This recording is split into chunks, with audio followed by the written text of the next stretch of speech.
Always. तो जैसे कि हमें पता है, ये वर्ड हमने पहले भी सुना है, फ्लक्स। फ्लक्स का सिंपल मतलब होता है फ्लो।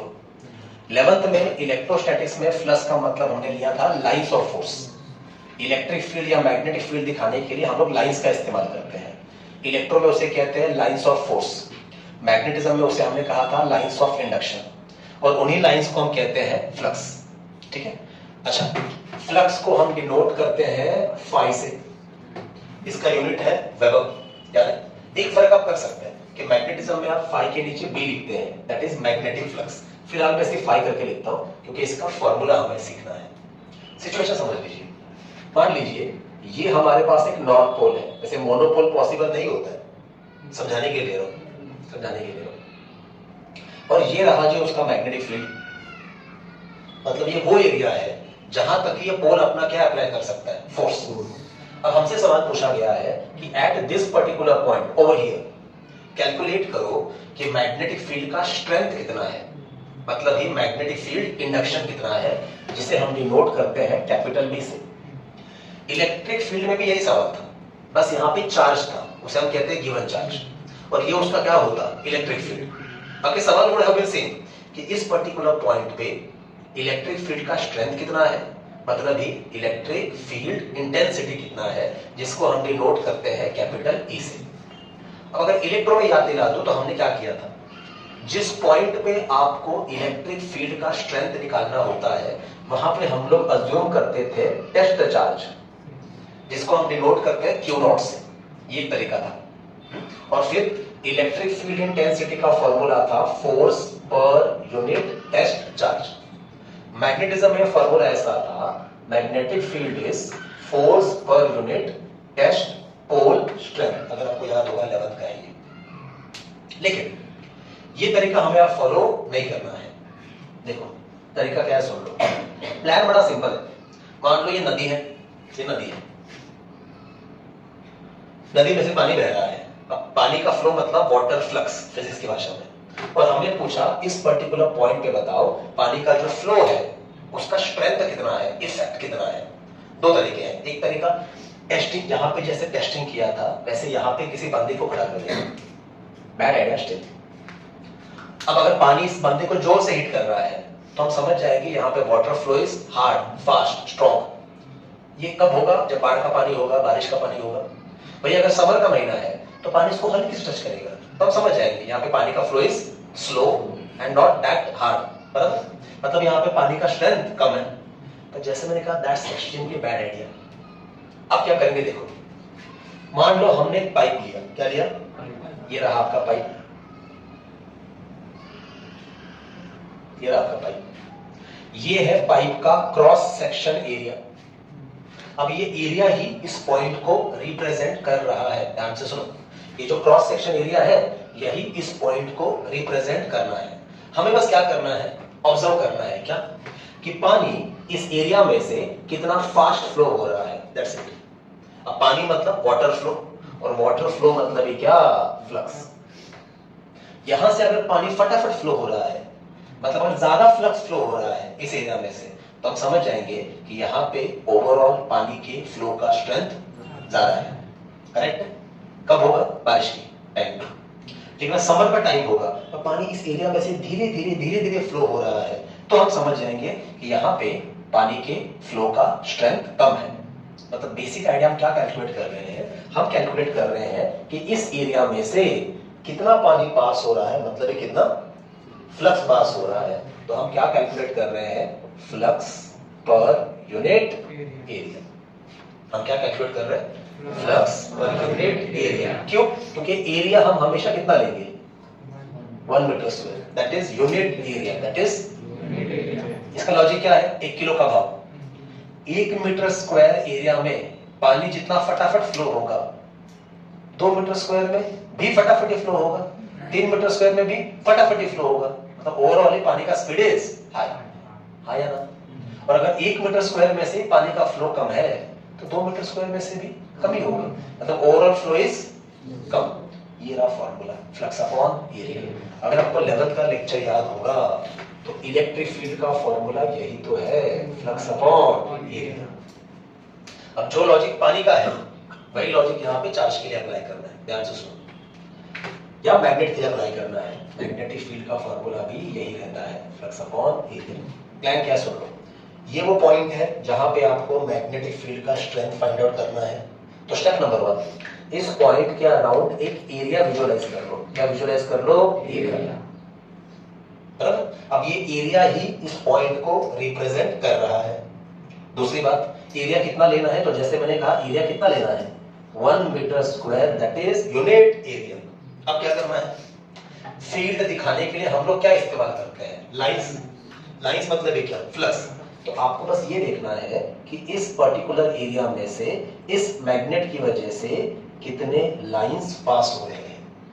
मतलब ये आपको देखना है कि इसमें से कितना फ्लक्स पास हो रहा है, फील्ड ऐसे फ्लो होते हुए जा रहा है। कॉमन सेंस कहता है अगर ये मैग्नेट बड़ा होगा, मतलब स्ट्रांग होगा, तो फील्ड भी, तो स्ट्रांग फील्ड दिखाने के लिए लाइंस भी ज्यादा, तो इस एरिया में से ज्यादा लाइंस पास होंगे। अब उल्टा बोलता हूं, अगर इस एरिया में से ज्यादा लाइंस पास हो रहे हैं, मतलब ज्यादा फ्लक्स पास हो रहा है, इसी का सिंपल मतलब है यहाँ पे मैग्नेट का इफेक्ट इज हाई। और मैग्नेट का इफेक्ट मतलब क्या? फोर्स। या मैग्नेट की जगह पे चार्ज भी ले लो, तो चार्ज का इफेक्ट मतलब क्या? फोर्स। मतलब यहाँ पे मैग्नेट का फोर्स, और अगर मैग्नेट का फोर्स ज्यादा है मतलब यहाँ पे मैग्नेटिक फील्ड का स्ट्रेंथ, मतलब यहाँ पे मैग्नेटिक फील्ड इंडक्शन भी ज्यादा है।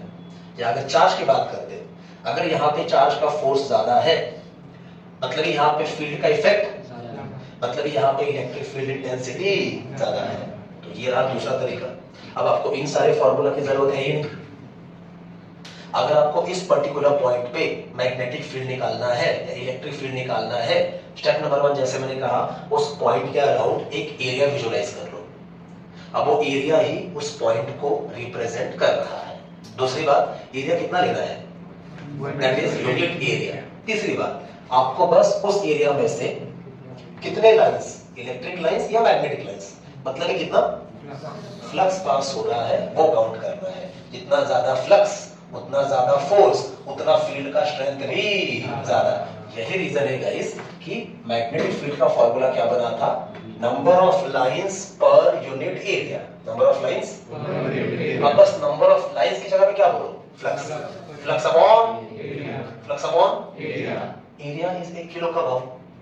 अगर 1 मीटर स्क्वायर में से 4 लाइंस पास हो रहे हैं तो 2 मीटर स्क्वायर में से 8, 3 मीटर स्क्वायर में से 12। इसीलिए हमने एरिया कितना लिया है? सिर्फ 1 किलो के भाव का लॉजिक है। I hope making sense. उसी तरह से इलेक्ट्रिक फील्ड के भी क्या आएगा? सेम आएगा, फ्लक्स अपॉन एरिया। अगर 1 मीटर स्क्वायर में से ही ज्यादा लाइंस पास हो रहे हैं मतलब ओवरऑल भी लाइंस ज्यादा ही है, मतलब ओवरऑल भी फील्ड स्ट्रांग ही है, मतलब ओवरऑल इंटेंसिटी ज्यादा है। अगर 1 मीटर स्क्वायर में से कम लाइंस पास हो रहे हैं मतलब कम फ्लक्स है, तो ओवरऑल लाइंस भी, ओवरऑल फ्लक्स भी, ओवरऑल फोर्स भी, मतलब ओवरऑल फील्ड का स्ट्रेंथ भी, चाहे वो इलेक्ट्रिक फील्ड हो चाहे वो मैग्नेटिक फील्ड हो, दोनों की बात चल रही है गाइस, क्योंकि इलेक्ट्रोस्टैटिक्स में ये सब है 12th के। I hope making sense. Easy.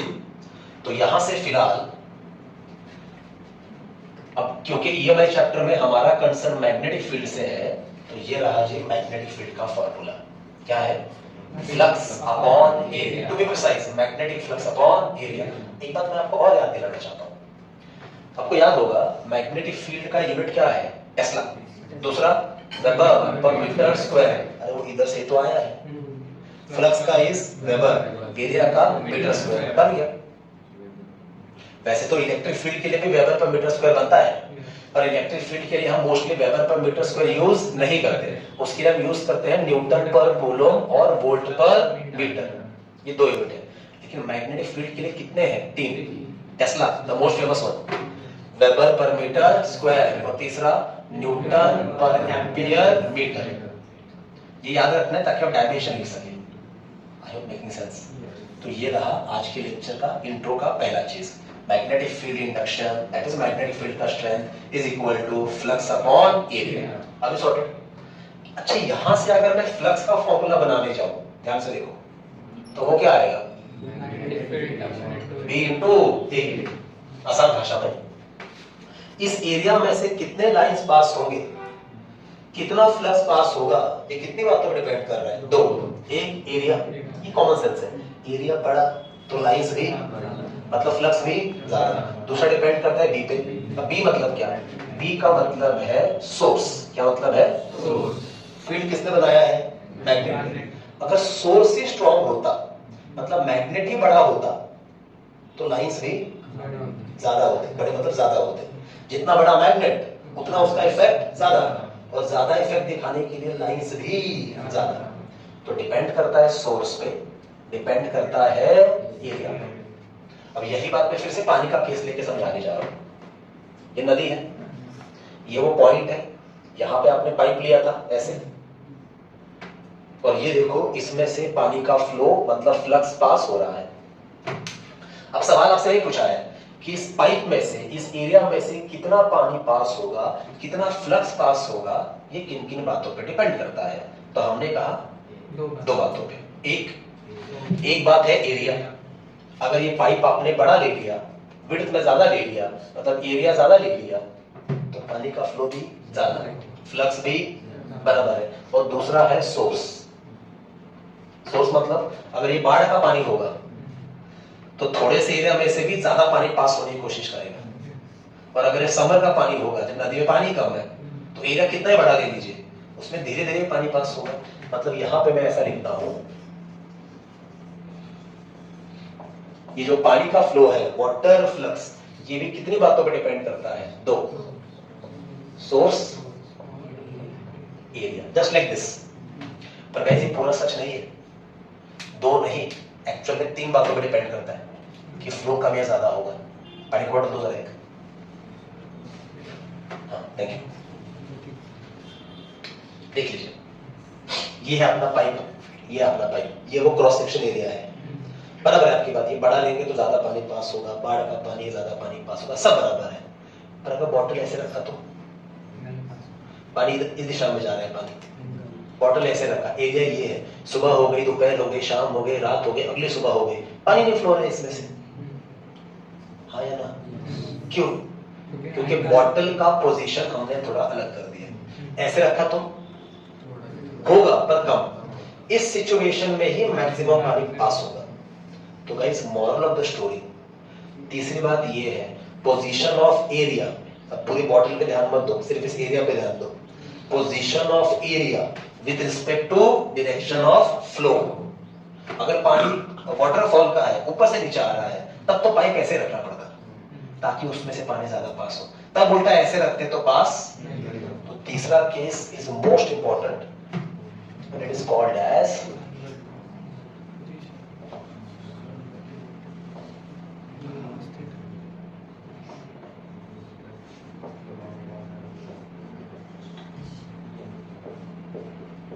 क्या लिखे? Position of area with direction of flow. वहां पे वाटर फ्लो। तो डोंट यू फील, इधर भी दो नहीं तीन बातें आएंगी। तीसरी बात क्या होगी? सेम होगी। क्या? Position of area with respect to direction of flow. यहाँ पे फ्लो मतलब किसका फ्लो है? Magnetic field. अरे ये अल्टीमेटली क्या दिखा रहा है? Magnetic field. फ्लक्स मतलब लाइंस, लाइंस मतलब फील्ड ना। तो ये फ्लो किसका है? फील्ड का। तो यहाँ पे आएगा position of this area with respect to direction of magnetic field. That is what? Vector B. Electric field होता तो लिखना पड़ता position of area with respect to direction of electric field. और ये पोजीशन समझाने के लिए यहाँ पे और एक टर्म आता है जिसका नाम है कॉस थीटा। इसका नाम है कॉस थीटा।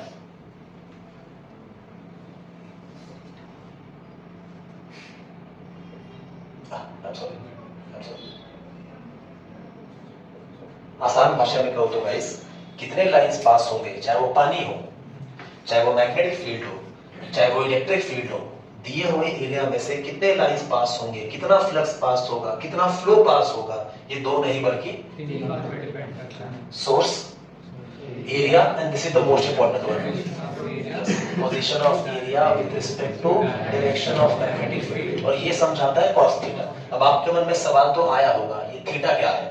तो आपकी जानकारी के लिए मैं यहाँ पे लिख देता हूँ, theta is angle between vector B and vector A, vector B and vector A. अब वेक्टर बी तो आपको समझ में आ गया, मैं talking about magnetic field. Vector A नहीं समझा होगा कि एरिया तो स्केलर है, एरिया तो पर गाइस ये एरिया है ही नहीं।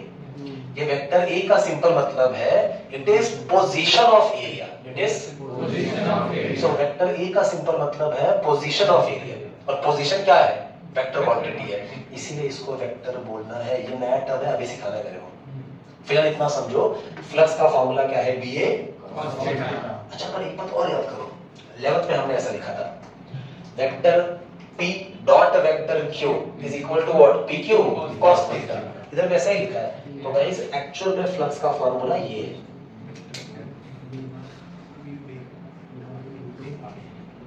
पढ़ो क्या लिखा है? Vector B dot vector A, electric flux होता तो vector E dot vector A, ऐसे लिखना पड़ता। तो ये एक्चुअल फ्लक्स का फार्मूला है, यहां से ये आता है BA cos थीटा। ये पूरे चैप्टर में काम आने वाला है हमारा, और आधा घंटा तो ये बेसिक में जाने वाला है। एक बार ये समझ में आ गया, then we can gear up. तो ये फार्मूला है भले मैग्नेटिक फील्ड का फार्मूला ये है फ्लक्स अपॉन एरिया, तो फ्लक्स का फार्मूला है BA cos थीटा। समझा? वो पानी का एग्जांपल हमेशा याद रखना है। अब जरा ये समझा दो,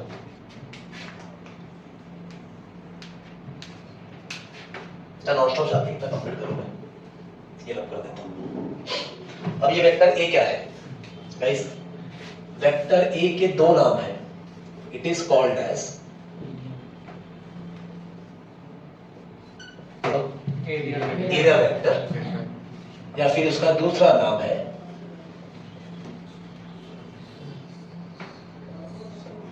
क्या नाम है? अब उसका डेफिनेशन या उसका मतलब ये है, मैं वापस कह रहा हूं, area vector explains the position of area with respect to direction of magnetic field, ये उसका मतलब है। ठीक है, दूसरी बात, ये लेना कैसे है? तो मान लीजिए अगर ये आपका एरिया है, ये,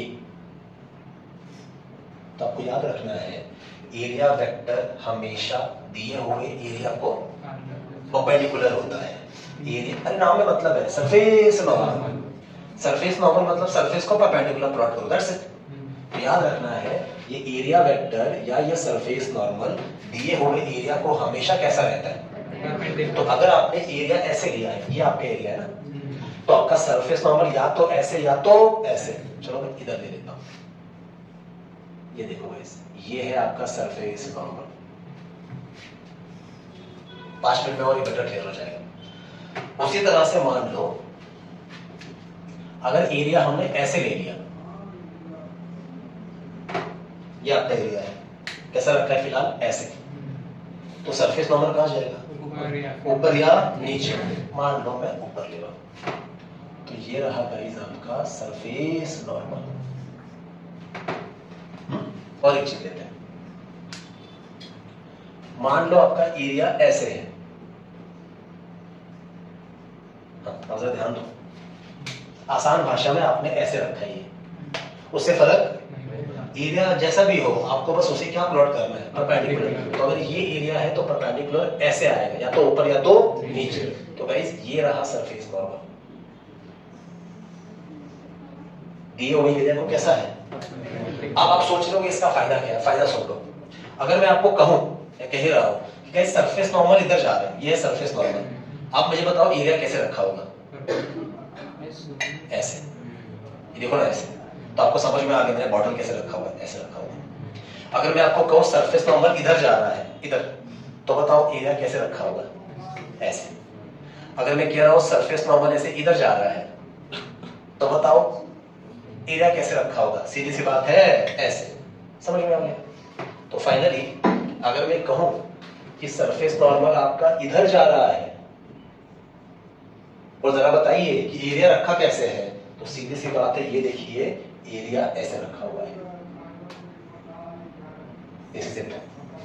इस तरह से गाइस एरिया वेक्टर या सरफेस नॉर्मल एरिया का क्या बताता है? पोजीशन बताता है। एरिया का क्या बताता है? पोजीशन। और इस पोजीशन पे डिपेंड करता है कि उसमें से कितना पानी या कितना इलेक्ट्रिक फील्ड या कितना मैग्नेटिक फील्ड, मतलब ये फ्लक्स फ्लक्स फ्लक्स पास होगा। जितना ज्यादा फ्लक्स, जितने ज्यादा लाइंस, जितना ज्यादा फील्ड, उतना वहां पे effect force. Ultimately it's all about it. ये बस ज्योमेट्रिकल तरीका है समझाने का। फील्ड आपको रियल लाइफ में दिखता थोड़ी है, लाइन सच में दिखते थोड़ी है। ये ज्योमेट्रिकल अप्रोच है इफेक्ट समझने का। अल्टीमेटली पानी का इफेक्ट मतलब भी पानी का प्रेशर, इलेक्ट्रिक फील्ड का इफेक्ट मतलब अप्लाई किया हुआ फोर्स, मैग्नेटिक फील्ड का इफेक्ट मतलब अप्लाई किया हुआ फोर्स। हमें वही समझना है। ये ऑन पेपर समझने का तरीका है। दूसरा तरीका क्या है, जैसे मैंने कहा पानी का फ्लो समझना है, वहां पे किसी को खड़ा करो, डूब गया तो इट्स बैड आइडिया। आया ना? अगर करंट फ्लो हो रहा है, आपको इफेक्ट समझना है, हाथ लगाओ वायर को, शॉक लगा मतलब ज्यादा है, नहीं लगा मतलब कम है। Are this good idea? No, these are extremely hazardous, dangerous, bad ideas. तो ये ऑन पेपर तरीका है। अभी clear? Now the final thing, खत्म करते हैं इसको। ये पानी का समझा ना? अब मेरे को जगह चाहिए, मैं इसको रब कर रहा हूं। तो गाइस 3 सिचुएशन है टोटल। कितने सिचुएशन है? 3। ये समझे तो बात बन जाए। Case number 1 on the board. नदी का एग्जांपल लेता हूं, फिर यहां पे आता हूं। नदी का फ्लो, पानी का फ्लो ऐसे जा रहा है, लेफ्ट टू राइट, ये पानी का फ्लो है। अभी क्लियर? अब मान लो पाइप हमने ऐसे रखा हुआ है, ऐसे मतलब कैसे? ये है आपका एरिया, ये क्या है आपका एरिया, सॉरी ये है आपका एरिया। पर हमें एरिया से कंसर्न नहीं है, हमें कंसर्न किससे है? एरिया वेक्टर से, जो हमेशा इस एरिया को कैसे ड्रॉ करना है? परपेंडिकुलर। समझा? अब आप मुझे बात बताओ, पानी का फ्लो भी ऐसे जा रहा है, आपका एरिया वेक्टर भी ऐसे ही जा रहा है, मतलब दे आर पैरेलल। थीटा कितना आएगा? 0। cos 0 कितना आता है? 1। मतलब फ्लक्स क्या होगा? मैक्सिमम, क्योंकि cos का वैल्यू 1 से ऊपर नहीं जाएगा। अब बस पानी की जगह पे किसका फ्लो है? Magnetic field. पानी पे फ्लो है, क्या फ्लो है? Magnetic field. तो ये जो है ये क्या है? Magnetic field. Vector E. Electric field होता तो मैं क्या लिखता? Vector E. अब ध्यान से देखो, इधर आपको क्या नजर आ रहा है? इधर आपको नजर आ रहा है कि vector B and vector A are parallel to each other. यहां पे लिखूंगा as vector A parallel vector B. So theta is equal to कितना? 0। So cos 0 degree is equal to कितना? 1। cos 0 1 है, तो टेल मी फ्लक्स कितना है? Maximum. Maximum है b into a। इस पानी के लिए भी तो हम यही बोल रहे थे। क्या बोल रहे थे हम? कि पानी अगर ऐसे फ्लो हो रहा है लेफ्ट टू राइट, तो पाइप हमें ऐसे ही रखना पड़ेगा। यही वो सिचुएशन है, यही वो पोजीशन है जब इसमें से मैक्सिमम पानी पास होगा। तो फिजिक्स तो वही समझा रहा है। कॉमन मैन को पता है रखना कैसे है पाइप, उसको फ्लक्स नहीं पता है, उसको सरफेस नॉर्मल नहीं पता है, उसको जरूरत भी नहीं है, ऑफ कोर्स हमें इसका जरूरत है। ठीक है, तो यही चीज है कि पानी ऐसे फ्लो है तो पाइप ऐसे रखो। तो हम भी क्या कह रहे हैं कि फील्ड अगर ऐसे फ्लो हो रहा है और अगर आप चाहते हैं कि मैक्सिमम फील्ड पास हो, तो आपका एरिया ऐसे होना चाहिए। ऐसे मतलब कैसे? सरफेस नॉर्मल मैग्नेटिक फील्ड को कैसे होना चाहिए? पैरेलल, ताकि दोनों के बीच का थीटा कितना है? 0। cos 0 कितना है? तब जाके फ्लक्स मैक्सिमम होगा। क्लियर? पर अब एक लाइन बोलने वाला हूं जो अगर ध्यान से नहीं सुना तो कंफ्यूजन होगा। एकदम ध्यान से सुनो, सोच के बताना। गाइस ये जो है, चलो मैं थोड़ा ये बॉटल बड़ा हो रहा था, इसको लेता हूं। ये मान लीजिए ये आपका एरिया है, ये एरिया, और ये उसका क्या है? Surface normal. मुझे एक बात सोच के बताना, एरिया एरिया एरिया या फिर प्लेन ऑफ एरिया या प्लेन ऑफ सरफेस, ये मैग्नेटिक फील्ड के साथ कैसे रखा है आपने? Yes, that's the word. Area या प्लेन ऑफ सरफेस या प्लेन ऑफ एरिया, ये मैग्नेटिक फील्ड के साथ कैसा है? और क्योंकि एरिया परपेंडिकुलर है, इसीलिए एरिया का सरफेस नॉर्मल मैग्नेटिक फील्ड के साथ कैसा है? पैरेलल। तो ऊपर टाइटल लिखना है, बाद में लिखा भी दूंगा। क्या? Area that is plane of area that is plane of surface should be perpendicular to the magnetic field by direction, ताकि area vector should be parallel। माना कि हमारा कंसर्न एरिया वेक्टर से है, पर न्यूमेरिकल में फंसाने के लिए आपको ऐसा बोलेंगे कि area is kept perpendicular with the magnetic field. Area फिर आपको समझना है, अगर एरिया परपेंडिकुलर है तभी एरिया का सरफेस नॉर्मल मैग्नेटिक फील्ड के साथ पैरेलल आएगा। आप लोगों को तो बड़ा आसान है, इसमें क्या है फंसने वाला, अगला केस देखो उसमें फंसने वाला है। केस नंबर 2, वापस नदी पे आते हैं। नदी का पानी तो ऐसे ही बह रहा है लेफ्ट टू राइट, हमारा फील्ड भी ऐसे ही बह रहा है लेफ्ट टू राइट। पर जैसे मैंने आपको नदी के बारे में कहा था कि एक सिचुएशन में हमने पाइप ऐसे रखा है, कॉमन सेंस कहता है पानी पास, मतलब फ्लक्स कितना आएगा, बस इसको फिजिक्स की नजर से देखते हैं। अब पहली बात तो आपने एरिया यहां पे लिया कैसा है, ये देखो ऐसा, ये रहा गाइस आपका एरिया। अब जरा बताओ मुझे ये एरिया अपने फील्ड के साथ कैसे रखा है, एरिया, यस करेक्ट है आपकी बात, thank you. Area magnetic field के साथ कैसा है, पर हमें एरिया से ज्यादा कंसर्न किससे है, एरिया जो हमेशा दिए हुए एरिया को कैसे रहता है, परपेंडिकुलर। अब जरा एंगल चेक करो, वेक्टर ए वेक्टर बी का 90 है, कैसा है 90। तो यहां पे मैं लिखता हूं as vector A perpendicular vector B, so theta is equal to कितना 90 डिग्री। सो cos 90 डिग्री कितना आता है गाइस, 0। और गाइस अगर cos 90 0 है तो फ्लक्स भी 0। ये रहा आपका आंसर। और फील्ड ही पास नहीं हो रहा है तो फोर्स भी 0, फोर्स भी 0। तो देखो बोलना कैसे है, एरिया कैसे रखा है, फील्ड के साथ पैरेलल, और इसीलिए एरिया वेक्टर या सरफेस नॉर्मल ये फील्ड के साथ कैसे है, परपेंडिकुलर। लेकिन फ्लो कितना है 0। देखो फील्ड भी है एरिया भी है, फिर भी लाइंस पास नहीं हो रहे, क्योंकि आपने एरिया का पोजीशन वैसे रखा है। और ये मैं हवा में बात नहीं कर रहा हूँ, वापस नदी का एग्जांपल वही तो है कि पानी ऐसे फ्लो हो रहा है लेफ्ट टू राइट, और पाइप ऐसे पकड़ के रखा है, सुबह हो गई, शाम हो गई, रात हो गई, पानी पास हो ही नहीं रहा, मतलब ये फ्लक्स कितना है 0। फिजिक्स में वही समझा रहे हैं आपको। इधर भी दो तरीके से बोलना पड़ेगा, कैसे, पहली बात area is parallel with the direction of magnetic field and therefore area vector is so theta is equal to 90 cos 90 0, and that's the reason flux is equal to what 0। ये दो एक्सट्रीम सिचुएशन है, extreme, समझा। अब तीसरा case फटाफट जगह बना के समझाई दो ताकि हम लिखना स्टार्ट कर सके। फिर से वही बात, पानी का फ्लो मतलब हमारा फील्ड कहां से कहां जा रहा है, लेफ्ट टू राइट।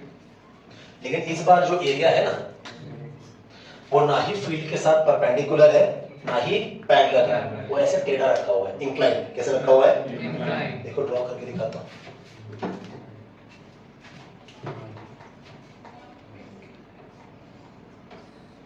हाँ, यहाँ पे कैसे बोलेंगे, area is inclined with the magnetic field, पर हमें एरिया से ज्यादा कंसर्न किससे है, एरिया वेक्टर जो हमेशा दिए हुए एरिया को कैसा रहता है, परपेंडिकुलर। ये देखो, लेकिन अब जरा ध्यान से देखो, वेक्टर ए और वेक्टर बी के बीच का एंगल कितना ले सकते हैं, थीटा। अभी थीटा कुछ भी हो सकता है, 10 डिग्री 20 डिग्री 30 40 50 60 70 80 कुछ भी हो सकता है। तो यहाँ पे फ्लक्स का फॉर्मूला क्या आएगा, बी ए कॉस थीटा। पर एक बात वापस, एक आखिरी बार नदी पे जाते हैं। एक बात तो आप सबको पता है, इस पोजीशन में ही मैक्सिमम पानी पास होगा, बाकी जैसे जैसे आप ये पाइप टेढ़ा टेढ़ा करते जाएंगे पानी का फ्लो और फाइनली यहाँ पे पानी का फ्लो 0। अब यही बात फिजिक्स समझा रहा है। देखो, जब आपने ये एरिया मैग्नेटिक फील्ड को परपेंडिकुलर रखा है तभी इसका सरफेस नॉर्मल मैग्नेटिक फील्ड के साथ पैरेलल है, मतलब vector A parallel vector B, मतलब थीटा 0, मतलब cos 0 1, तो flux is maximum that is B. लेकिन जैसे जैसे आप इस बॉटल को या पाइप को टिल्ट करोगे वैसे वैसे देखो सरफेस नॉर्मल भी ऊपर शिफ्ट हो रहा है, और सरफेस नॉर्मल ऊपर शिफ्ट हो रहा है मतलब वेक्टर ए और वेक्टर बी के बीच का एंगल बढ़ रहा है, थीटा बढ़ रहा है। और कॉस का टेबल याद करो, cos 0 1, cos 90 0। एंगल बढ़ता है तो कॉस का वैल्यू घटता है, और कॉस का वैल्यू घटा तो फ्लक्स भी घटा। अरे वही तो समझा रहे फिर कि जैसे जैसे बॉटल या एरिया टेढ़ा हो रहा है वैसे वैसे फ्लक्स मतलब फ्लो कम हो रहा है। ये समझा? और फाइनली जब ये एरिया फील्ड के साथ फाइनली टर्न होके पैरेलल हो गया, मतलब सरफेस नॉर्मल ऊपर गया, मतलब vector A vector B perpendicular हो गए, मतलब थीटा 90 हो गया, मतलब cos 90 0 हो गया, तो फ्लो फ्लक्स फील्ड कितना हो गया? 0। लिखा यहाँ पे। नदी से वापस आते हैं, हो गया। This is all about the concept of magnetic flux. ये तीन केस आपको याद रखने हैं। फ्लक्स 0 तो फील्ड भी 0, आंसर 0 ही आता है उसका। ये इतना डिटेल में इसलिए जा रहे हैं, ये सेम इलेक्ट्रोस्टैटिक्स में है। द ओनली फर्क इज मैग्नेट की जगह पे चार्ज है, द ओनली फर्क इज मैग्नेटिक लाइंस की जगह पे इलेक्ट्रिक लाइंस है, द फर्क इज मैग्नेटिक फ्लक्स की जगह पे इलेक्ट्रिक फ्लक्स है, एंड द फर्क इज मैग्नेटिक फील्ड बी की जगह पे इलेक्ट्रिक फील्ड ए है। रेस्ट ऑफ द बड़बड़ is exactly same. This is the introduction for the chapter. Are we sorted? ठीक है, लिखा के देता हूँ। पॉज करो।